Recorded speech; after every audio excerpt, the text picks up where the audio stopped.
Mauni ang akong pamahaw. Pamahaw na ako is kubos with shawarma. Shawarma daw sabi ng amo ko. Shawarma daw. Kasi yung ilaw yung ko, yung cam. Ang cam ko na sa ilaw. Siya nang natungod siya sa ilaw. Ayan, kubos with kape. Kain po tayo. Ito lang ang dinner ko.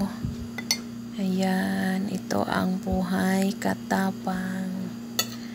Minsan merong kanin, minsan wala. Pag hindi ka marunong mag-diskarte, ay hindi ka makakain ng kanin.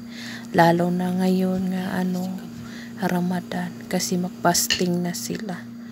Diskarte lang ang buhay dito para makakain ng kanin. Buti nga yung mga amo ko, sobrang bait nila. Kasi pag magluto ako, hindi na sila mag-ano sa akin. Hindi ako nila pinagalitan. Kasi alam na nila nga, kanin is life. Ayan na ang yung dinner ko. Kupos with kape. Yan, kain po tayo. Yummy!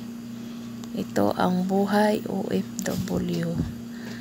Pag hindi ka OFW, hindi mo rin maranasan yan. Kasi ay sa Pilipinas ay kanin, minsan lang merong merinda, pero yung sa Pilipinas ay kanin.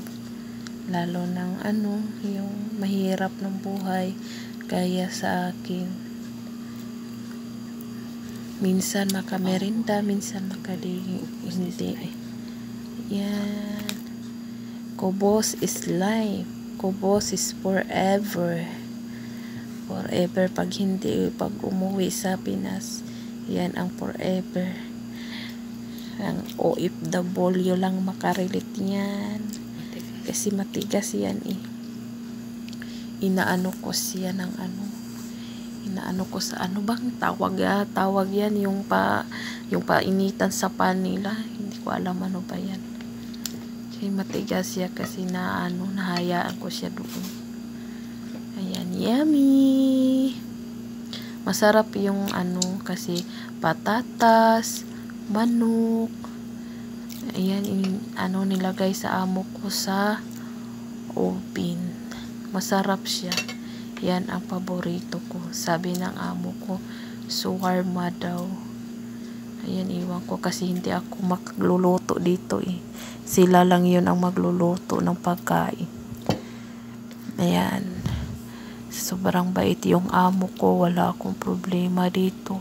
Pag maghingi ako sa kanila sa part ng sarili ko, magbigay sila agad.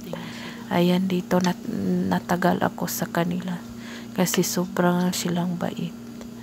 Ayan, bye-bye. Thank you for watching. I love you all.